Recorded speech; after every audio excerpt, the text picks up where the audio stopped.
All right, good afternoon, everyone. Thank you so much for joining us today. My name is Aya Schuman. I'm a member of the FDA Stakeholder Engagement Team within the Office of External Affairs. I will be your moderator today.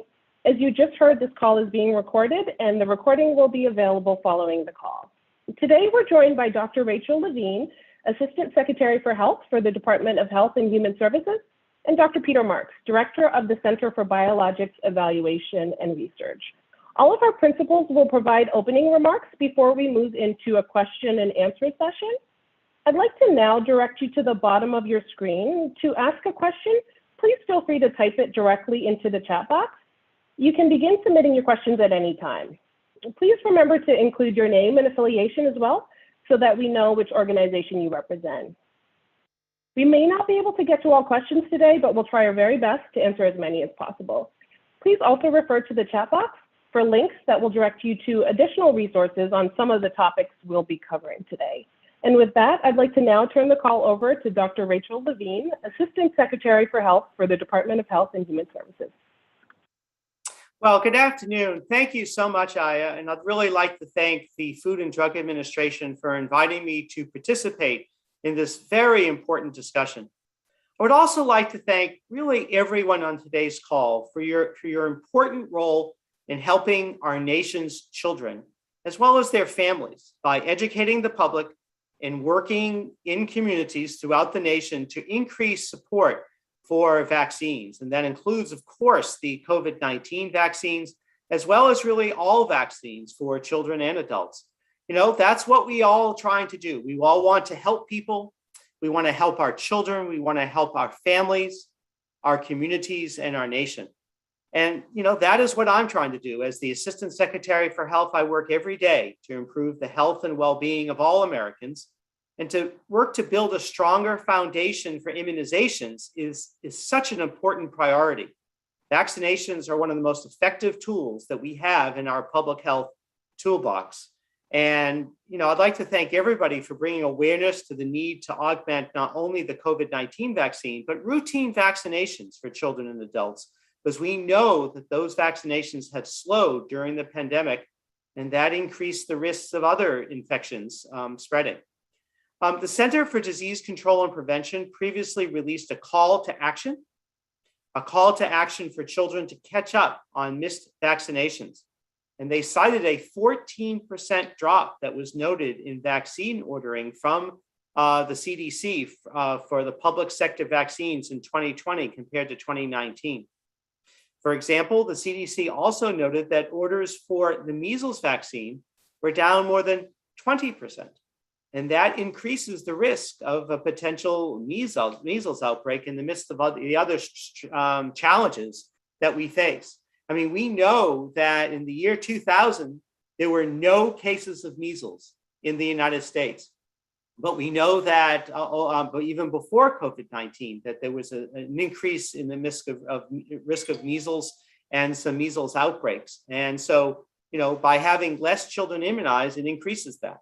These data are deeply concerning, and we want to continue to work with our state and local partners, our state and local health officers, professional organizations, and other stakeholders and partners to reverse this trend in children and adults. It is a simple fact that every single one of us is healthier and our communities are stronger when immunization rates are high. So we're going to continue to monitor that data closely. We're going to continue to get the message out for catch up, working with other stakeholders, for example, the American Academy of Pediatrics, our state and local health officials, ASTO, NACCHO, big cities, and others. And that's especially important as our children go back to school, and especially important as we consider the flu season. You know, there are so many serious diseases that are preventable vaccines. Ensuring our children get recommended vaccines on time protects them. It keeps our community stronger and healthier during this very challenging time. And I know that because, as you know, I'm a pediatrician with my initial training in pediatrics and then in adolescent medicine. And really, vaccine preventable diseases and the immunizations we have for them are one of the public health victories of the 20th and the 21st centuries. And we have to continue those efforts. The pandemic, COVID-19 pandemic has clearly shown us several things. One is that we are all interconnected, and nothing is more important than our health and the health of our loved ones, our families, and our communities. And we can help keep our children and our families healthier and stronger by getting every child, every teenager, and every adult caught up on their routine vaccinations that they may have missed during this pandemic. In addition, of course, to the COVID-19 vaccinations. We have all faced such a challenging and difficult time over the past 18 months.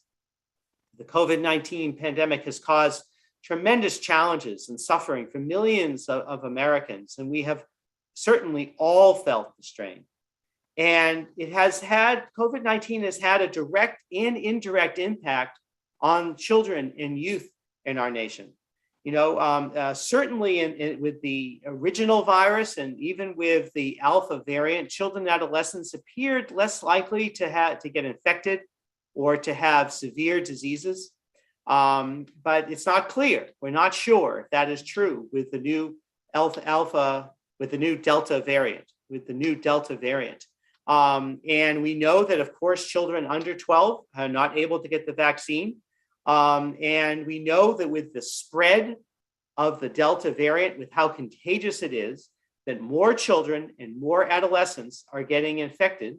And certainly because more are getting infected, more are becoming significantly ill and becoming hospitalized. In addition, these children and adolescents are potentially spreading the disease in their homes and their communities. I am very concerned by the numbers of hospitalized children and teenagers that we are seeing, and the numbers of adolescents in particular who are requiring treatment in intensive care units, even requiring mechanical ventilation. It really is something that is very concerning, and we need to redouble and double again our efforts to get adolescents and young adults vaccinated. As more people get vaccinated, fewer people will get sick. Fewer people will require hospitalizations and fewer people will die. To put the pandemic behind us, we need to emphasize this vaccination program. And we also will need COVID-19 vaccines for younger children. And I'll let Dr. Mark speak about this, but I know that the FDA those studies are continuing, and the FDA is carefully studying that data. And then I'll let Dr. Mark speak more about that. But as trusted leaders in your communities, we need your help. We need your help to build confidence in our safe and effective COVID-19 vaccines. And we need to get more and more people vaccinated so that we continue to put this pandemic behind us. We're trying to take significant steps to make it even more easy and more accessible for everyone to get vaccinated, including free childcare, incentives, free rides, time off from work, whatever is necessary. And you can visit vaccines.gov to learn more. We have to work with schools. We have to work with pediatricians. We have to work with stakeholders in terms of our children's physical health and their mental health. We know that these public health emergencies are having an impact on our children. And it's been very challenging that they have missed school, but we need to make school safe. We need to have kids go back to schools safely. And that includes, to do that, we need to have extensive testing in schools. We need to have kids and teachers and staff wear masks in schools. They need to social distance to at least 3 feet, all of the CDC recommendations. And then we need our teenagers vaccinated. We need our teachers vaccinated. And then the best way to do it is to essentially cocoon a child among vaccinated adults. So we need their parents and their family members to get vaccinated. We need to use all the tools in our public health toolbox due to the circulation of this highly contagious Delta variant. And so we need to use containment tools such as testing, contact tracing, isolation and quarantine. We need to use mitigation tools such as masks and social distancing to 3 feet.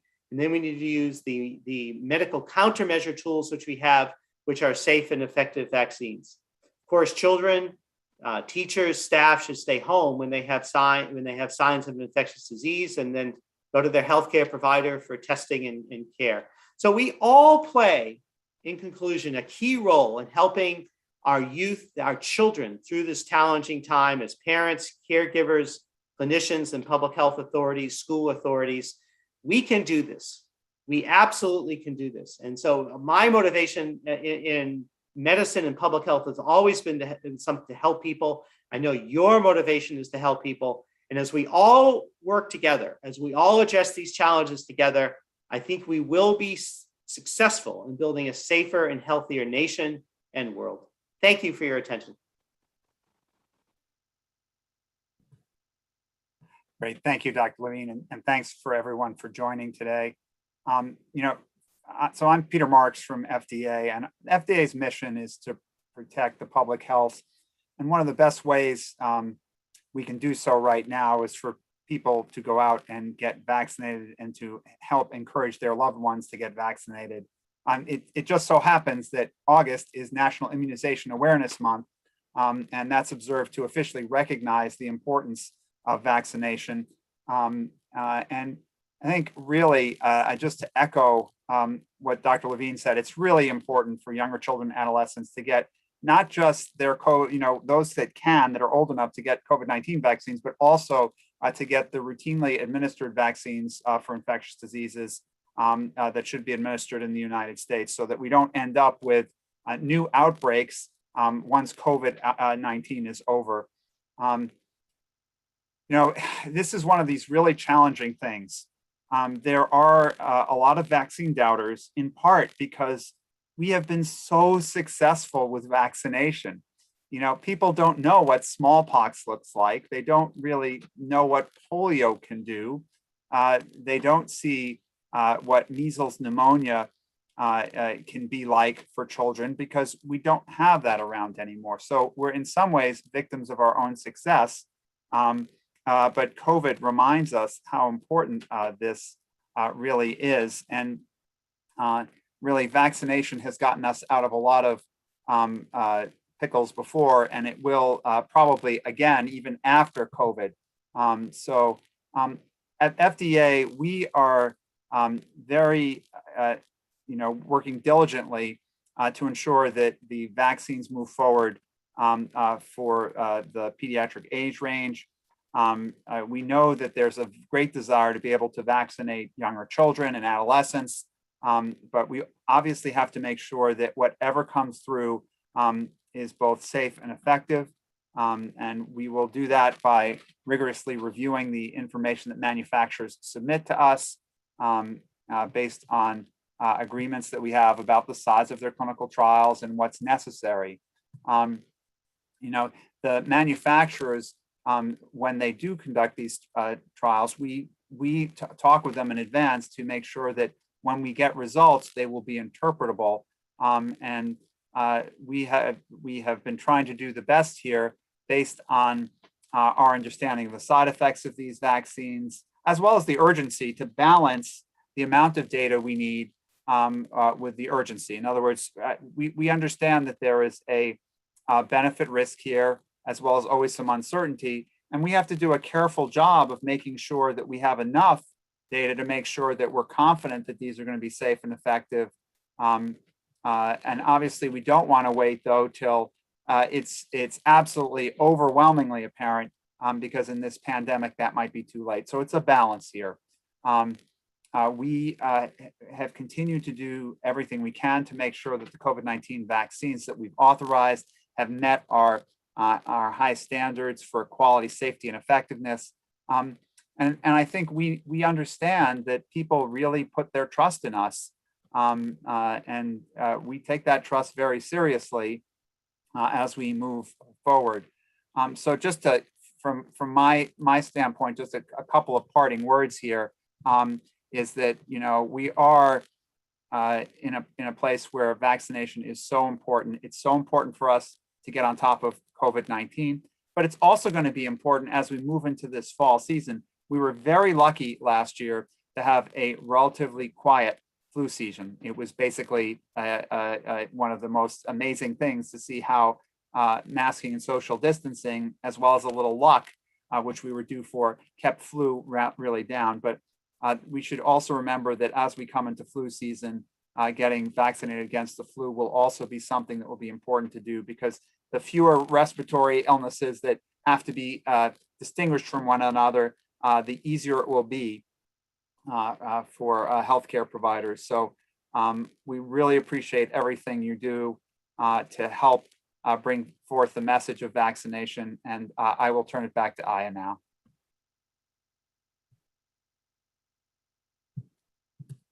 Thank you, Dr. Levine, and thank you, Dr. Marks. As we enter into the question and answer segment of our event, if you haven't already done so, please type your questions into the chat box. I'd like to first call on Amy Pisani, Executive Director of Vaccinate Your Family, for our first question. Thank you so much. I'm really grateful to be here. I have a lot of questions, but I'm going to ask two questions in my one shot. So at Vaccinate Your Family, I just really want to say I'm very grateful that you're doing something on routine vaccines, because if you've ever come to our website, it's filled with personal stories of people who have come to us after losing loved ones of all ages. Many of them are families who've lost children to pertussis. We have a lot of families who've lost to flu. We partner with families fighting flu. My son actually was hospitalized twice for flu as an infant, so I know how hard it can be. So I'm really grateful that the FDA is really focusing on this today, and of course, HHS. I have two questions though. One, I know, Dr. Marks, we are really glad that FDA is taking your time. Like, we really want to make sure the vaccines are safe for children. It's really important that people feel confident. Can you give us a sort of timeline, because people are desperate at this point? And then my second question is going to be, what are we looking at for this co-administration of routine vaccines and COVID?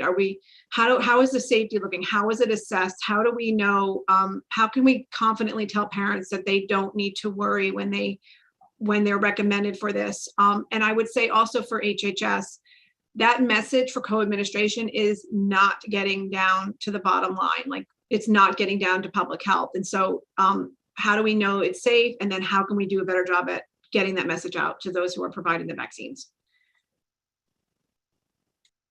Both great questions. So let me, I'll start, and perhaps Dr. Levine can add at the end. So in terms of the timeline, we are hoping to see the initial data that will go towards an EUA in the 5 to 11-year-old population in early to mid fall. The manufacturer has said that that's when they intend to submit it, so that's public knowledge. And so hopefully, when that comes in, we will be in a place to look over the data very rapidly and come to a decision.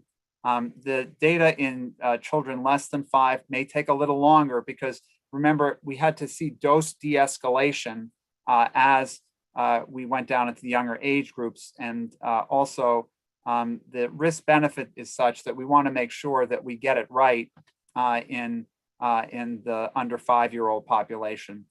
So we will move with all due speed that we can, and to make sure that we don't have dead time. There's not going to be anything. Nothing's going to be just kind of sitting in a folder waiting to get looked at. Everything is going to be looked at as quickly as we receive it from the companies. So that's our commitment for the review. In terms of co-administration, really good question, and we've given that some thought. Right now, CDC's recommendation is that you can co-administer vaccines as need be, particularly for children and adolescents who are being seen with COVID-19 vaccines. And particularly for the mRNA-based vaccines, if they're being given with either protein vaccines or other non-live virus vaccines, there's not any real concern there at all. Even with the live virus vaccines, they're probably okay. Although because enough kids can get fever with live viral vaccines, we'd probably say that might be one case where separating them is something a pediatrician or a pediatric healthcare provider might want to consider. We will, at some point in the not too distant future, be able to provide real world evidence that basically says that children who get at least it'll start with the 12 and up population. So I shouldn't say children. So the adolescents, that at least if you get 2 vaccines, there's not an issue there. And probably will very quickly try to gather additional evidence as things move forward for vaccine co-administration. Thank you, Peter, for those thoughts. Thank you for the question. So thank you for letting us know about the co-administration message and making sure that that gets out. So, we speak regularly with stakeholders such as the American Academy of Pediatrics, which I've been a member for many years, as well as the family physicians. We can certainly speak with with HRSA and the community health centers, as well as our partners in state and local health departments. So we'll make sure that message gets out. Thank you.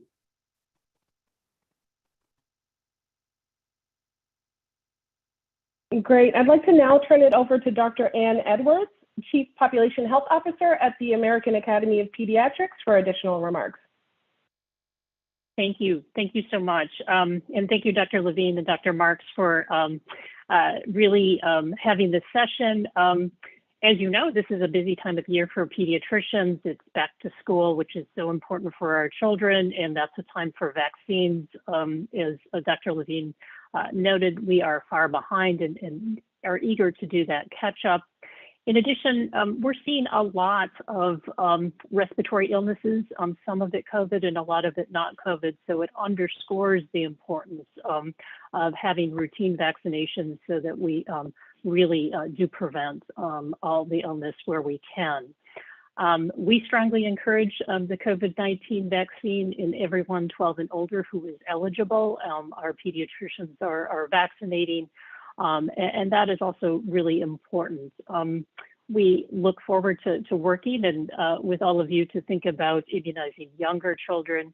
Of course, the urgency around the Delta variant is present, and so acknowledge how we need to move forward efficiently, while of course putting safety first and foremost. I do think that as we work with families in the community, we continue to think about how do we promote confidence in routine vaccines, in the influenza vaccine that is going to be ever more important this year, and the COVID vaccine as well. And so we continue to work with families. We are open to answer questions through a trusted messenger, but understand others in the community are part of that process as well. So I thank you for your efforts. I thank you for having this session. And maybe if either one of you have any comments about how we can continue to work together on the issue of vaccine confidence as we move forward into this fall season. Thank you. Well, thank you so much. I mentioned the American Academy of Pediatrics, and there you are. So that is that's amazing. Again, I've been a fellow of the American Academy of Pediatrics for many decades now, and it's just an absolutely fantastic organization, and pediatricians do so much important and valuable work with families, children, families, and communities. I think that there are no better messengers than pediatricians, right? I mean, I think that studies have shown that is that families do trust their pediatricians, and so we want to partner with you. As well as other important trusted messengers in communities about the safety of the COVID-19 vaccine and its effectiveness and its importance, as well as the safety and effectiveness importance of really all the childhood and adult vaccinations. We have to counter, as the Surgeon General has been highlighting, misinformation. We have to counter the misinformation that people see on social media or on other media or other misinformation that we hear. So we need to work together. So we want to work together with you. We want to work together with other important medical groups and stakeholders, as well as local and state public health authorities about the true facts about the safety and effectiveness of our vaccines. And they're never more important than they are right now. Yeah, no, I just add on by saying we're incredibly appreciative. And I think, some of the things that are very helpful is trying to keep things in perspective. I know that Pediatricians are in the best place to help put the concerns regarding some of the safety signals like the myocarditis, pericarditis safety signal into perspective. A relatively uncommon side effect that has been blown up in some cases. Not to say that I'm dismissing it either, but keeping that in perspective is helpful, and keeping the benefit risk in perspective is really helpful. Making sure that people have the information that they need, also really so crucial. I guess what we've seen is that for the vaccine hesitant, there's not one model that you can go to. So it's a lot of this is the individual provider working with the individual patient family to help overcome whatever the concerns are in order to get towards being vaccinated. Before we turn to the chat box, I'd like to call on Dr. Amy Mullins, Medical Director for Quality and Science at the American Academy of Family Physicians. Thank you. I appreciate you letting me be here today. And I do want to give a plug for my family physician colleagues that also give vaccines to children. We have 136,700 members at the AAFP, and they are vaccinating. They are vaccinating children and adults. And they have been very key in the, fighting this pandemic and giving vaccines and giving trusted messages to their patients. So my question is going to revolve around something that's kind of breaking news for some of us. But the FDA just authorized additional doses of the mRNA vaccines for certain immunocompromised individuals that are 18 and older. But so my question is, for those that got an mRNA vaccine that are 12 to 18 that may be also immunocompromised, what are your thoughts about when and how and if that EUA may extend down to those individuals? I'm asking a hard question. I love to get. This is one I love to get because I'm not sure where. I honestly had to leave the ACIP meeting before the discussion on the 12 to 17-year-olds. I did too. Sorry. Compromise ran out. We are not particularly intending to change our authorization down to age 12. Although I am an adult hematology oncology physician who mainly did leukemia care, because I took care of enough 16 and 17-year-olds with acute lymphoid leukemia and occasionally had to cover for my pediatric colleagues.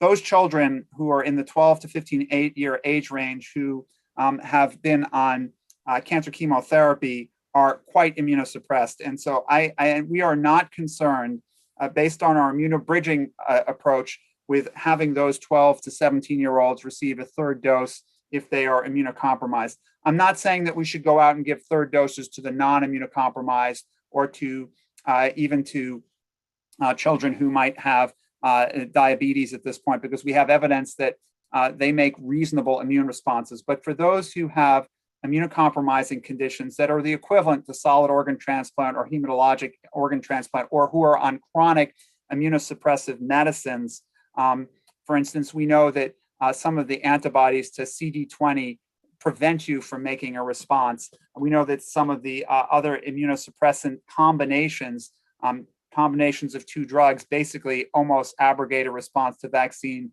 entirely. And so a third dose could be helpful there.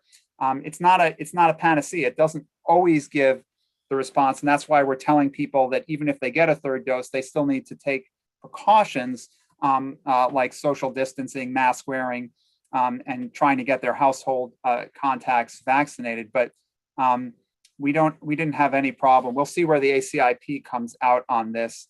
At least from our perspective, the benefit risk in those immunocompromised individuals seems much on the side of benefit. And at least from talking to our pediatric cardiology colleagues, they don't seem to be concerned. What they're worried about for the cause of the major side effect of people being worried about myocarditis is an inflammatory response that probably occurs due to the vaccine. And precisely kids who are immunocompromised don't develop those kinds of robust or exuberant responses. I don't know whether Dr. Levine, you want to add anything there.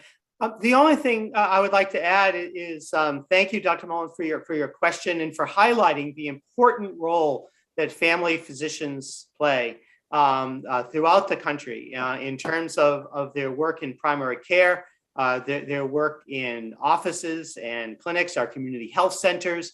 I have had the privilege to work very closely with family physicians in my time in academic medicine at Penn State Hershey, as well as in public health in Pennsylvania and now nationally.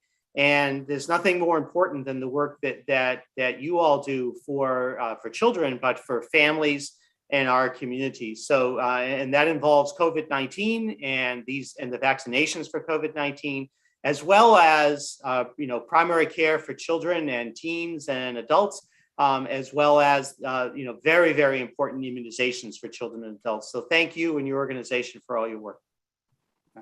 Thank you so much. I also just should make sure I missed one thing that when I realize now, I should have said that it's the Pfizer vaccine that extends down to 12, because the Moderna has not been approved even for, authorized down to age 12 just yet.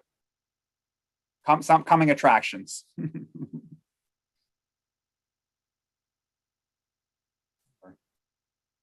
Great, thank you so much. We received a question from William W. in the chat. What do we know about vaccines and pregnancy?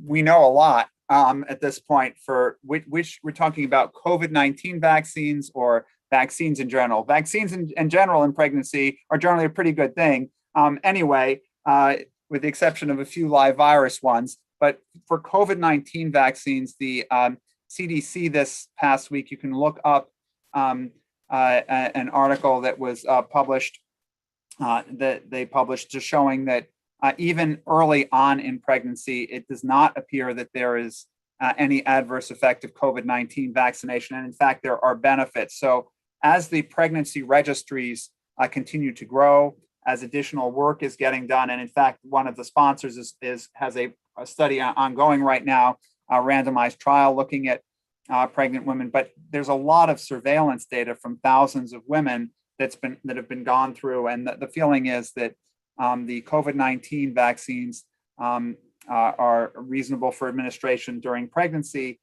because the consequences of COVID-19 for a pregnant woman, particularly later on in pregnancy, can be quite disastrous.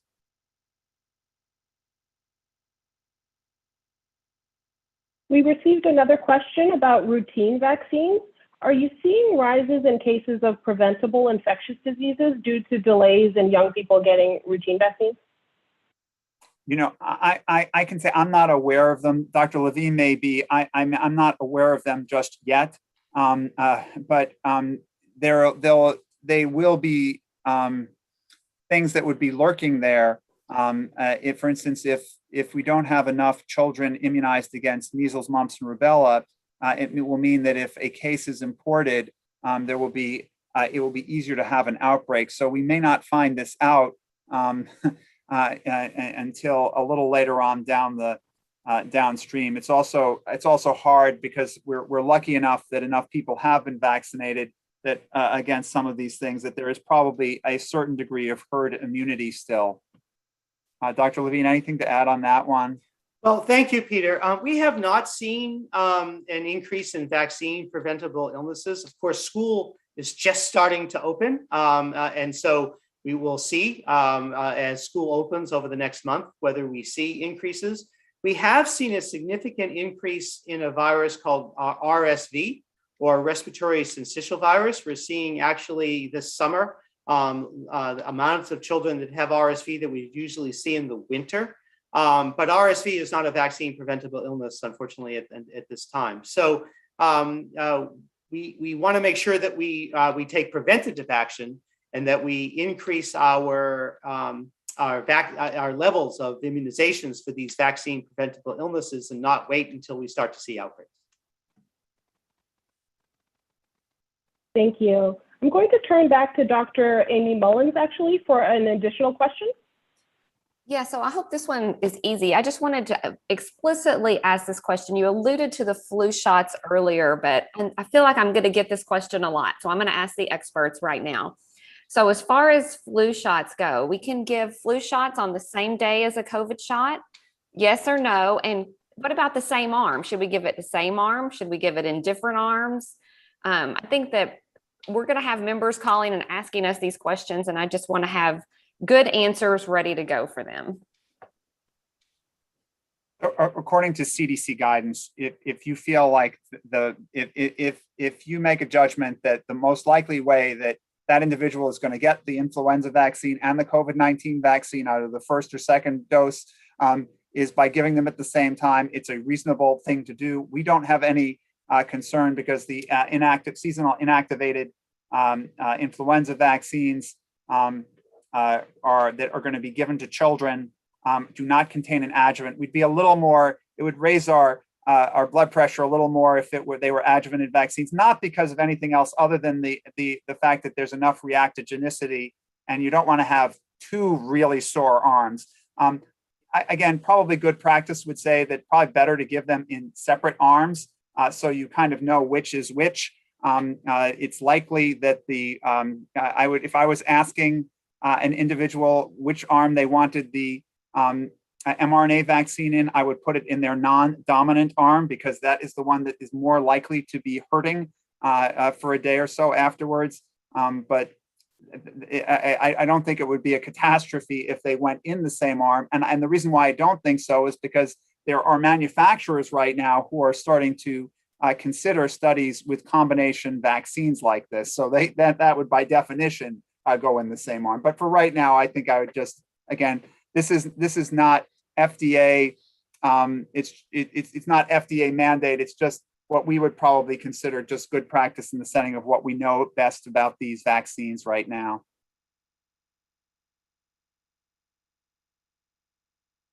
Our next question, confusion about whether vaccinated people can transmit COVID-19 still persists. If I am vaccinated, how big of a risk am I to my child who is not? So I can start on this one. And unfortunately, with Delta variant circulating, what we see is that it is still possible to be fully vaccinated, to not come down with COVID-19, but to still be an asymptomatic carrier or to have mild COVID-19 and to be able to transmit. The protection is probably roughly, this is just very roughly, somewhere between 60 and 70% against transmission from the best real world evidence that we have with Delta variant. Don't hold me to that because it's not from clinical trials in which nasal swabs have been done, but it's from real world evidence. That means you can potentially have that type of a scenario. That's why potentially mask wearing is still a reasonable thing to do out when you go to stores, et cetera. And so you try not to catch COVID-19 that you might spread. So that's probably the best thing we can do is when we go out to use good social distancing, hand hygiene, mask wearing to prevent ourselves from getting COVID-19 if we're fully vaccinated. That's probably as good as I can go with that one, but I'm going to turn that one over to Dr. Levine and she'll correct my misstatements. No, you're correct, Peter. I mean, that is the reason why the CDC is recommending mask wearing in communities that have a high or moderate level of community transmission, is because with the Delta variant, this is specific to the highly transmissible, highly contagious Delta variant, it is possible for someone who is fully immunized to have COVID-19, to get maybe be pre-symptomatic or very mildly symptomatic, but to transmit it. And this is the evidence that was presented by the CDC in their morbidity mortality weekly report about 2 weeks ago out of Barnstable, Massachusetts on Cape Cod, is that it is possible for people to transmit the virus even though they've been vaccinated. Thank you. We have another question from Kim Chambers. With the third dose, Are there going to be restrictions as to who can qualify, only certain diseases, disorders, qualifiers like the original rollout?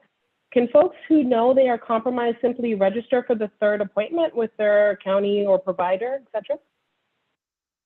Yeah, so the CDC guidance that is, again, it's getting discussed right now, but the CDC was planning, look, we're hoping that people will self-certify as truly immunocompromised or will be referred by a doctor. And so that was the idea here, that if somebody ideally will go referred by a physician to get their third dose, but alternatively, if somebody knows that they have had an organ transplant and they're away from their provider at the moment, they can self-certify, and that's what CDC was planning to do. We are trying to discourage people who are healthy or the general population from going to get third doses right now. There's a lot of noise out there about the possible need for a third dose, and I think we will be looking very closely at these data over the next few weeks. And I am sure that before it gets to be too far into the fall, we will be able to say something more definitively about the general population. But so these third doses here are really confined to people who have significant immunocompromise, who may benefit by having an immune response that just did not get to anything near a protective level in the first place to bring it up. Our next question is, there are reports from some countries mixing different vaccines due to supply issues. For example, mixing Moderna with Pfizer and even mRNA vaccines with vaccines like J&J. Any thoughts on this? Yeah, so this is there are studies ongoing right now by the NIH in which there are mix and match of the various vaccines. There are actually, I think one of the studies has 9 different ways of mixing and matching. And so we'll have data on this. There is some evidence from Europe that mixing and matching at least some of the vaccines is as effective as, for instance, 2 doses of the same vaccine. They haven't studied in that setting the third vaccine on top of it, but again, probably something that we'll know more about in the not too distant future. So we've actually reached the end of our call. I'd like to give Dr. Levine and Dr. Marks a chance to make any closing remarks. Well, thank you so much. And thank you for the opportunity to be here today to discuss the importance of the routine child and adult vaccinations that we do in primary care, as well as the safety, the effectiveness, and the importance of the COVID-19 vaccine, which has been never more important than it is now with the spread of the Delta variant. As we are trying to get our children back to school, we all really need to think of our children in our communities and to exercise our collective responsibility here. We need to use all the tools in the public health toolbox to get tested if you have symptoms, to have testing in schools, to wear masks in schools, and for adults to wear masks if they're in high transmission areas. And for people to 12 and above to get the safe and effective vaccines. So thank you for the opportunity. Peter? Yeah, thank you so much. I mainly want to just thank you so much for the opportunity today. All your questions were excellent. I want to also just thank you for being ambassadors for vaccination. We at FDA and some of my colleagues in our Office of Communications who are on the phone know all too well how much resistance there is to vaccination in some circles. And what I have seen is right now, the only way that we get over that in many cases is the work that you do in having conversations, sometimes spending long periods of time going through people's questions till they finally get to yes. So we're very grateful for the work that you do. And thank you for that. For what you're doing every day. Thank you to everyone for joining us today. The FDA Stakeholder Engagement Team is available if you have any questions. If so, please feel free to email us at fda-stakeholderengagement@fda.hhs.gov. We hope to speak with you again soon.